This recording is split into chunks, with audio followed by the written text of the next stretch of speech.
हरियाणा की हर अपडेट के लिए बेल आइकन दबाएं और सब्सक्राइब करें STV हरियाणा न्यूज। नमस्कार, हरियाणा न्यूज देख रहे हैं आप और मैं हूं आपके साथ सोनिया सतानीता। रुख लेते सुपरफास्ट 100 की और हमारे इस बुलेटिन में हम आपको मुखातिब कराएंगे देश और प्रदेश की बड़ी खबरों से। कोरोना महामारी की दूसरी लहर अत्यधिक गंभीर होती जा रही है। देश में पहली बार 2,94,000 नए मामले सामने आए हैं और 2,000 से ज्यादा मौतें हुई हैं। महाराष्ट्र, उत्तर प्रदेश और दिल्ली में हालात बेहद चिंताजनक होते जा रहे हैं। महाराष्ट्र और दिल्ली में रिकॉर्ड मौतें हुई हैं। सक्रिय मामलों का आंकड़ा भी 21 लाख को पार कर गया है।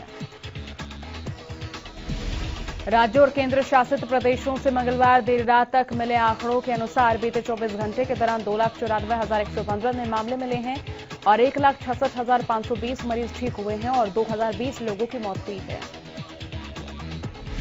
महाराष्ट्र से सबसे ज्यादा 519, दिल्ली से 277, छत्तीसगढ़ से 191, उत्तर प्रदेश से भी ज्यादा आंकड़े दर्ज किए गए हैं और कर्नाटक से 149, गुजरात से 121 और मध्य प्रदेश से 77 मौतें शामिल हैं।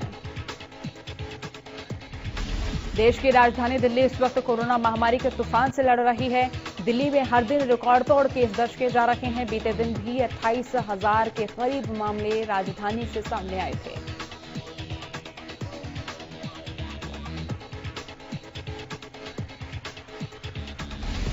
लेकिन इससे भी बड़ा संकट दिल्ली में इस वक्त ऑक्सीजन को लेकर हो गया है। दिल्ली के कई अस्पतालों में ऑक्सीजन की भारी किल्लत है, जिसके कारण मरीजों की जान पर बन आई है। उत्तर प्रदेश की राजधानी लखनऊ सहित 5 शहरों में 19 अप्रैल की रात से लॉकडाउन के बाद इलाहाबाद हाईकोर्ट के निर्देश पर देश की शीर्ष अदालत ने रोक लगा दी है। सुप्रीम कोर्ट ने इलाहाबाद हाईकोर्ट के फैसले पर रोक लगाकर उत्तर प्रदेश सरकार को बड़ी राहत दी है।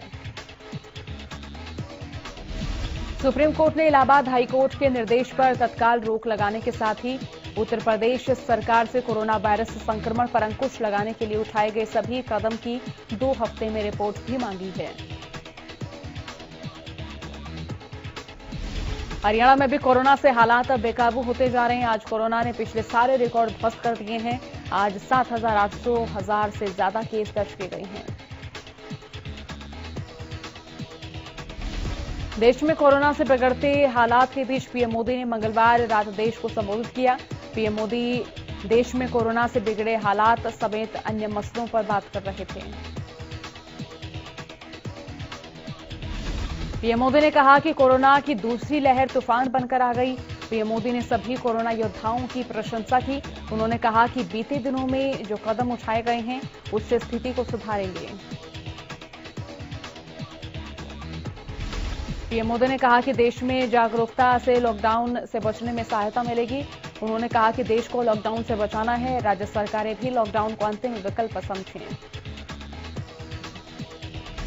पीएम मोदी ने बच्चों से आग्रह किया कि मेरे बाल मित्रों, घर में ऐसा माहौल बनाइए कि बिना काम और बिना जरूरी कारण लोग अपने घरों से बाहर ना निकलें। देश को लॉकडाउन से बचाना है। पीएम मोदी ने कहा कि देश में ऑक्सीजन की डिमांड बढ़ी है। हर जरूरतमंद को ऑक्सीजन पहुंचाने की कोशिश की जा रही है। राज्यों को ऑक्सीजन पहुंचाने का हर संभव प्रयास किया जा रहा है। पीएम मोदी ने कहा कि दुनिया की सबसे सस्ती वैक्सीन भारत में है। भारत में 2 कंपनियों की वैक्सीन के साथ दुनिया का सबसे बड़ा टीकाकरण अभियान शुरू किया गया। पीएम मोदी ने कहा कि राज्य प्रशासन श्रमिकों में भरोसा जताए ताकि वो पलायन ना करें। पीएम मोदी ने कहा कि वैक्सीनेशन अभियान में तेजी लाई जा रही है। गरीबों को, श्रमिकों को भी वैक्सीन लगेगी।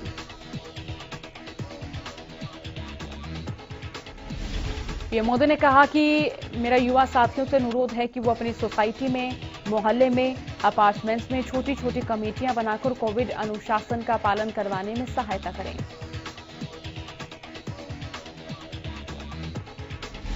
कांग्रेस नेता राहुल गांधी और प्रियंका गांधी का केंद्र सरकार पर निशाना। राहुल गांधी ने ट्वीट किया, कहा कि केंद्र सरकार की वैक्सीन रणनीति नोटबंदी से कम नहीं। और वहीं प्रियंका गांधी ने ट्वीट कर कहा, दूसरी लहर को केंद्र सरकार ने नजरअंदाज किया।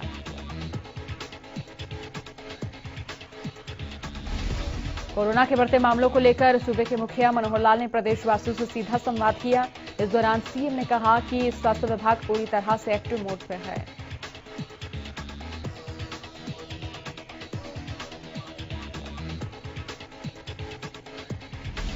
उन्होंने कहा कि अस्पतालों में किसी तरह की कोई भी कमी नहीं है, इसीलिए इस बार घबराने की जरूरत नहीं है। और वहीं सीएम ने यह भी कहा कि डीआरडीओ से मदद मांगी गई है। हमारा पहला काम कोविड मरीजों का इलाज ही है। इस दौरान सीएम ने पलायन कर रहे मजदूरों को कहा कि सरकार मजदूरों के साथ खड़ी है, मजदूर पलायन ना करें। हरियाणा में 2 कोविड अस्पताल डीआरडीओ बनाएगा। पानीपत और हिसार में 500 बेड के अस्पताल बनाए जाएंगे। स्वास्थ्य मंत्री अनिल विज ने ट्वीट कर ये जानकारी साझा की है। राहुल गांधी के कोरोना संक्रमित होने पर प्रदेश के गृह मंत्री अनिल विज ने राहुल गांधी को सलाह दी है कि अगर दिल्ली में उनको अस्पताल में बेड ना मिले तो वो हरियाणा में आ जाएं, उनका बेहतर इलाज होगा। अनिल विज ने कहा कि हरियाणा में कोरोना के मामले 3 जिलों में सबसे ज्यादा हैं, जो कि दिल्ली की सीमा से जुड़े हुए हैं और वो किसी को रोक नहीं सकते, लेकिन इन 3 जिलों में आने वाले केस पूरे हरियाणा के आंकड़ों के आधे हैं।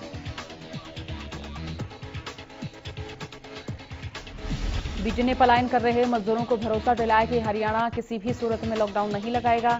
उन्होंने कहा कि उनकी सोच है कि उद्योग भी चले और मजदूरों की रोजी रोटी भी चलती रहे। सिरसा विधायक और एचएलपी सुप्रीमो गोपाल कांडा ने मंगलवार को गुरुग्राम में कोरोना को हराने के लिए वैक्सीन लगवाई।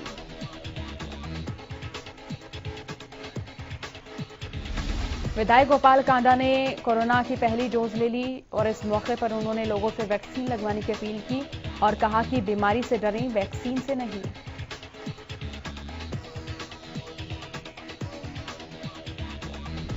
स्वास्थ्य विभाग की ओर से सिरसा में श्री बाबा ताराजी कुटिया में एमडीएलआर सभागार में कोविड-19 टीकाकरण अभियान के तहत शिविर का आयोजन किया गया।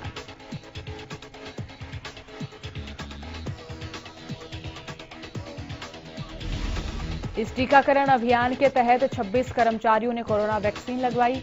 आधार कार्ड की अनिवार्यता के चलते अधिकतर कर्मचारी वैक्सीन नहीं लगवा पाए।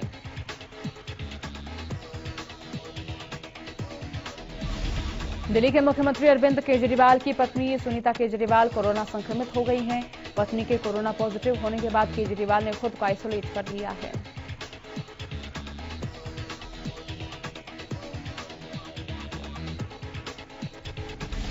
कोरोना के मामले जिस तरह से करनाल में बढ़ रहे हैं, ठीक वैसे वैसे स्वास्थ्य विभाग की चिंताएं भी बढ़ती हुई नजर आ रही हैं। और इस जिले में मंगलवार को 547 नए केस पॉजिटिव पाए गए और 307 मरीज रिकवर हुए। करनाल सिविल सर्जन की रिपोर्ट के अनुसार जिले में अब तक कोरोना वायरस संक्रमण से संदिग्ध कुल 2,97,306 लोगों के सैंपल लिए गए और इनमें से 2,73,369 की रिपोर्ट नेगेटिव आई है और 20,630 मामले पॉजिटिव हैं, जिनमें से 201 मरीजों की मौत हो चुकी है। सोनीपत में कोरोना की दूसरी लहर ने एक बार फिर से डरा दिया है। जिले में पिछले 24 घंटे में 698 नए मामले दर्ज किए गए हैं और कोरोना संक्रमित मरीजों का आंकड़ा 20,955 पर पहुंच गया है। हालांकि सोनीपत जिला प्रशासन कोरोना से निपटने के लिए दावे तो कर रहा है, लेकिन सोनीपत डीसी भी कोरोना की चपेट में आ गई हैं। उन्होंने जनता से अपील करते हुए कहा कि मास्क लगाकर ही घर से बाहर निकलें और सामाजिक दूरी अपनाकर ही कोरोना को हराएं। सिरसा जिले में कोरोना के बढ़ते मामले देखकर सिरसा का स्वास्थ्य विभाग अलर्ट नजर आ रहा है। हालांकि सिरसा में पिछले काफी समय से लोगों को कोरोना से बचाने के लिए कोरोना वैक्सीनेशन लगाने का काम जारी है। बावजूद इसके सिरसा जिले में रोजाना कोरोना के सैकड़ों केस नए सामने आ रहे हैं और जिसके बाद सिरसा स्वास्थ्य विभाग के अधिकारियों ने आम लोगों से कोविड वैक्सीनेशन लगवाने की अपील भी की। रेवाड़ी के खरकड़ा गांव में सोमवार को एक 60 वर्षीय महिला आरोग्य सेतु ऐप पर पंजीकरण के बाद टीका लगवाने नहीं जा पाई, लेकिन टीका लगवाने का मैसेज बधाई के साथ और ऑनलाइन वैक्सीनेशन सर्टिफिकेट भी पहुंच गया था।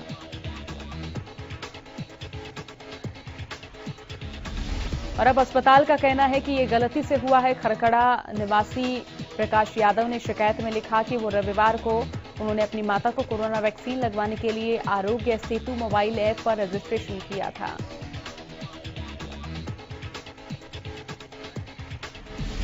सोमवार को प्राथमिक स्वास्थ्य केंद्र धारूहेड़ा वैक्सीन सेंटर पर नहीं जा सके। दोपहर में उन्हें मोबाइल पर संदेश मिला कि आपको सफलतापूर्वक वैक्सीन की पहली डोज लगाई जा चुकी है।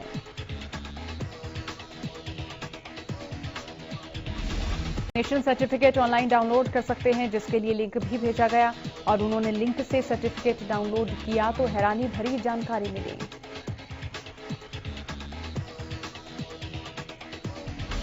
यमुनानगर के एसपी ने नाइट कर्फ्यू के दौरान जिले के अलग अलग हिस्सों का दौरा किया।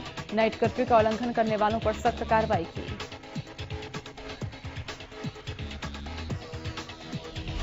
रायकुंडली के औद्योगिक क्षेत्र से मजदूरों के पलायन को लेकर सोनीपत ट्रक यूनियन की चिंता बढ़ गई है।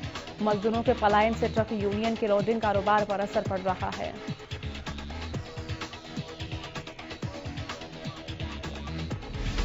मजदूरों के बिना फैक्ट्रियों में मैन्युफैक्चरिंग नहीं हो रही है।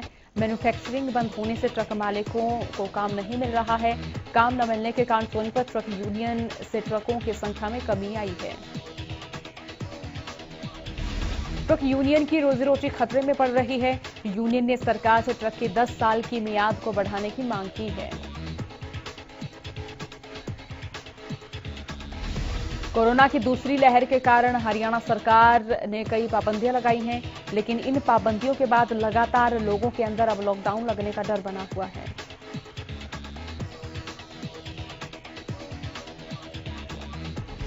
दिल्ली में लॉकडाउन लगने के बाद अब प्रवासी मजदूरों में एक डर का माहौल बन गया है कि कहीं सरकार अब हरियाणा में लॉकडाउन लगाने की घोषणा ना कर दे।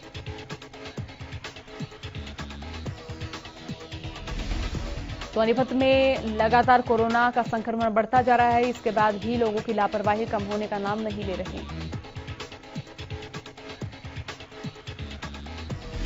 दिल्ली से सटे फरीदाबाद बॉर्डर पर सख्ती बढ़ा दी गई है। दरअसल दिल्ली में भी 26 अप्रैल तक लॉकडाउन का ऐलान कर दिया गया है। वहीं दिल्ली से फरीदाबाद और बात करें मजदूरों की, तो यहां पैदल आने जाने वालों पर भी रोक लगा दी गई है। जो लोग दिल्ली से फरीदाबाद में नौकरी करने या फिर किसी काम से आ रहे थे, उन्हें अब आवाजाही की अनुमति नहीं है। अगर आवाजाही करने वालों के पास मूवमेंट पास नहीं है तो उन्हें आने की अनुमति नहीं दी जा रही है, जिससे दिल्ली जाने वालों को काफी परेशानी हो रही है।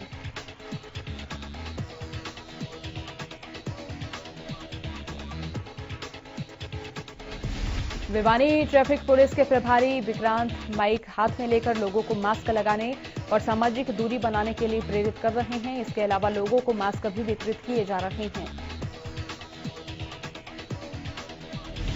इंस्पेक्टर विक्रांत के अनुसार पहले भी लोगों को समझाया जा रहा है और उसके बाद अगर कोई लापरवाही करता हुआ पकड़ा जाएगा तो उसके चालान भी काटे जाएंगे।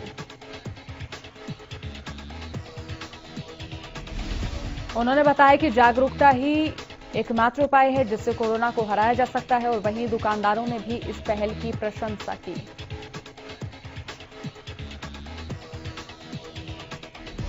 हरियाणा में शिक्षा मंत्री कंवरपाल गुर्जर ने स्कूलों की छुट्टियों को लेकर एक बड़ा ऐलान किया है।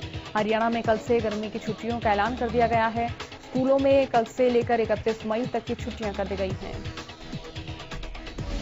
शिक्षा मंत्री ने इस बारे में बताया कि स्कूलों में कोरोना महामारी की चपेट में बच्चे और अध्यापक भी आ रहे हैं, जिनकी सुरक्षा को देखते हुए स्कूलों को पहले से ही बंद कर दिया था और वहीं कोरोना महामारी बढ़ने के कारण बच्चों की सुरक्षा के लिए एडवांस छुट्टियां कर दी हैं।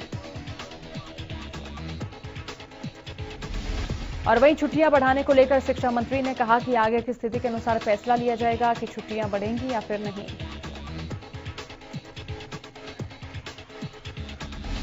वहीं शिक्षा मंत्री ने 12वीं कक्षा की परीक्षाओं को लेकर कहा कि अभी तक फैसला नहीं हुआ है, लेकिन परीक्षा होगी।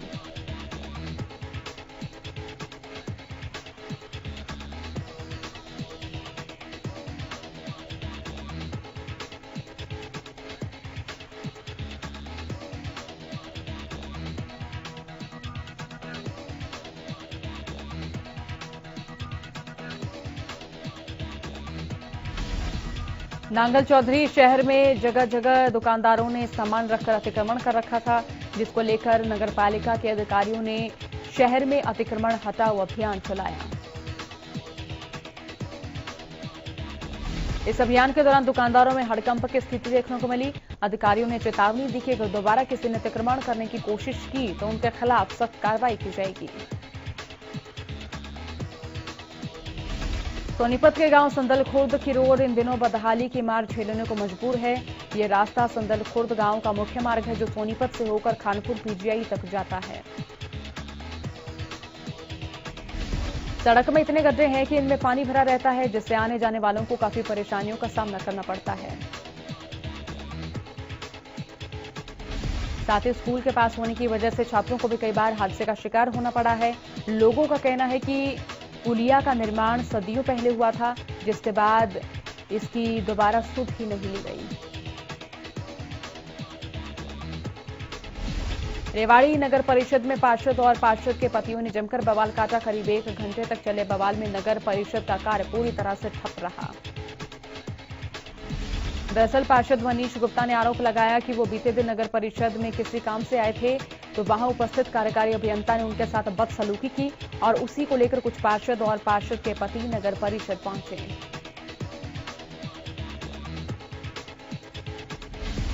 जिसके बाद बीच बैठक में कार्यकारी अभियंता को बुलाया गया, लेकिन कुछ देर बाद ही वो बैठक से निकल गए, जिसको लेकर कार्यकारी अभियंता हेमंत कुमार के खिलाफ जमकर नारेबाजी शुरू कर दी। चरखी दादरी में संयुक्त किसान मोर्चा के आह्वान पर किसानों ने संपत्ति क्षतिपूर्ति कानून के खिलाफ मोर्चा खोला और उपायुक्त को राष्ट्रपति के नाम ज्ञापन सौंपा।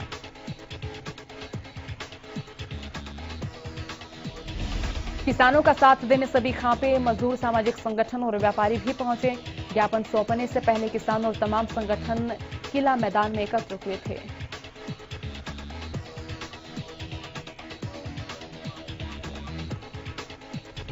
सभी ने मांग की है कि क्षतिपूर्ति कानून को निरस्त किया जाए। उपायुक्त को ज्ञापन सौंपने पहुंचे लोगों ने आरोप लगाया है कि ये कानून किसान आंदोलन को दबाने के लिए बनाए गए हैं। संयुक्त किसान मोर्चा के बैनर तले किसान, कर्मचारी और मजदूर कैथल की हनुमान वाटिका में एकत्र हुए और रोष मार्च निकाला और सभी ने ज्ञापन के जरिए अपील की है। अपील करते हुए कहा कि 18 मार्च 2021 को हरियाणा विधानसभा में एक विधेयक पारित करके आंदोलनों को कुचलने की कोशिश की गई है। आंदोलन के दौरान होने वाली संपत्ति की क्षति की वसूली आंदोलनकारियों से किए जाने का प्रावधान किया गया है। उन्होंने सरकार से संपत्ति क्षतिपूर्ति अधिनियम हरियाणा 2021 को रद्द करने की अपील की है। इसके साथ ही पुलिस ने आंदोलनकारियों पर जो मुकदमे दर्ज किए गए हैं उन्हें वापस लेने की बात कही। गुरुग्राम में गन पॉइंट पर लाखों की लूट का मामला सामने आया है। सेक्टर 17-18 पुलिस थाना इलाके में लेक फॉरेस्ट वाइन कर्मी गाड़ी से ICICI बैंक में कैश जमा करवाने पहुंचा था, लेकिन तभी घात लगाए हथियारबंद बदमाशों ने गाड़ी चालक को गन पॉइंट पर लेकर गाड़ी और तकरीबन 8 लाख कैश लूट कर फरार हो गए। एसीपी उद्योग बिहार की माने तो पुलिस नाकाबंदी के बाद वारदात में शामिल लुटेरे बदमाश लूटी गई गाड़ी पालम बिहार रोड पर छोड़कर मौके से फरार हो गए। पुलिस मामले की तफ्तीश में जुटी हुई है। भवानीखेड़ा के बस स्टैंड से एक 5 साल के बच्चे के अपहरण का मामला सामने आया है। बच्चे के परिजनों ने अपहरण की सूचना भवानीखेड़ा पुलिस को दी। अपहरण की सूचना मिलते ही जीएसपी हेडक्वार्टर वीरेंद्र सिंह मौके पर पहुंचे। भवानीखेड़ा पुलिस CIA 1 और CIA 2 की टीमें बच्चे की तलाश में जुट गई हैं। आसपास के सभी पुलिस थानों को अलर्ट कर दिया गया है। अपहरण की घटना CCTV में कैद हो चुकी है। अपहरण किया गया बच्चा गांव भेड़ी कुंगड़ का है। कैथल पुलिस ने एक सौतेले पिता को गिरफ्तार किया, जिसने अपने 7 महीने के बच्चे की गला दबाकर हत्या कर दी। राई के जठेरी गांव में 7 से 8 महीने के बच्चे का शव मिलने से सनसनी फैल गई। बताया जा रहा है कि गांव का सरपंच अपने खेत में जा रहा था। इसी दौरान उन्हें बच्चे के शव को देखा, जिसे कुत्ते नोच रहे थे। सरपंच ने शव की सूचना तुरंत पुलिस, डॉक्टर और आंगनबाड़ी वर्कर्स को दी। फिलहाल पुलिस ने मौके पर पहुंचकर शव को कब्जे में ले लिया और आसपास पूछताछ की जा रही है। हालांकि अभी तक बच्चे के शव की शिनाख्त नहीं हो पाई है। भवानीखेड़ा के वाटर ट्रीटमेंट प्लांट में हुई हत्या मामले में पुलिस ने सोमवार देर शाम 3 आरोपियों को गिरफ्तार कर लिया। पुलिस ने आरोपियों से घटना के दौरान इस्तेमाल की गई रॉड भी बरामद की और उनके खिलाफ हत्या सहित दूसरी धाराओं के तहत मामला दर्ज किया गया है। बता दें कि भवानीखेड़ा के वार्ड नंबर 6 के वाटर ट्रीटमेंट प्लांट के 40 फुट गहरे टैंक में रविवार सुबह एक 25 साल के युवक का शव मिला था। पुलिस ने मौके पर पहुंचकर शव को बाहर निकाला और एसएफएल टीम समेत पुलिस टीम जांच में जुट गई थी। राय में नेशनल हाईवे 44 पर देर रात अज्ञात वाहन के चपेट में आने से एक युवक की दर्दनाक मौत हो गई। हादसे का शिकार होने के बाद मृतक के ऊपर से रात भर वाहन गुजरते रहे। बताया जा रहा है कि मृतक प्रशांत गांव सेवली का रहने वाला था। मृतक के परिजनों ने बताया कि प्रशांत रात से ही घर से लापता था, जिसके बाद उन्हें सुबह सूचना मिली कि वो हादसे का शिकार हो गया है। फिलहाल पुलिस ने शव को कब्जे में लेकर पोस्टमार्टम के लिए सामान्य अस्पताल भिजवा दिया है। मुंबई इंडियंस के लिए आईपीएल के 14वें सीजन का 13वां मैच निराशाजनक रहा। टीम ने दिल्ली कैपिटल्स के खिलाफ 6 विकेट से मैच गंवाया और उसके बाद कप्तान रोहित शर्मा पर जुर्माना लगाया गया है। लगातार 2 जीत से उत्साह से भरी चेन्नई सुपर किंग्स की टीम बुधवार को वानखेड़े में होने वाले मैच में संघर्षरत कोलकाता नाइट राइडर्स के खिलाफ अपना विजयी अभियान जारी रखने के लिए उतरेगी। क्रिकेटर महेंद्र सिंह धोनी के माता और पिता कोरोना पॉजिटिव हो गए हैं। उन्हें रांची के पल्स सुपर स्पेशलिटी हॉस्पिटल में एडमिट कराया गया है।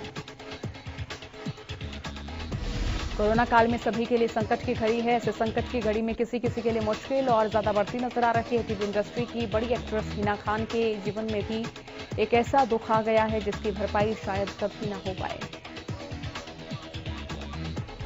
हिना खान के पिता का निधन हो गया है। जानकारी के अनुसार कार्डियक अरेस्ट की वजह से एक्ट्रेस के पिता का निधन हुआ है। एक्ट्रेस शूट के सिलसिले से बाहर थी और अब मुंबई में उनकी वापसी हो गई है। इमरान हाशमी का सॉन्ग लुट गए धूम मचा रहा है। गाने के 500 मिलियन व्यूज हो चुके हैं और गाने को जो है एक बेहतरीन गायक ने गाया है। दिवंगत एक्टर सुशांत सिंह राजपूत की जिंदगी पर बन रही फिल्म न्याय पर रोक लगाने वाली याचिका दिल्ली हाईकोर्ट में दाखिल हुई है। याचिका सुशांत के पिता ने दाखिल की है। इस याचिका पर सुनवाई करते हुए दिल्ली हाईकोर्ट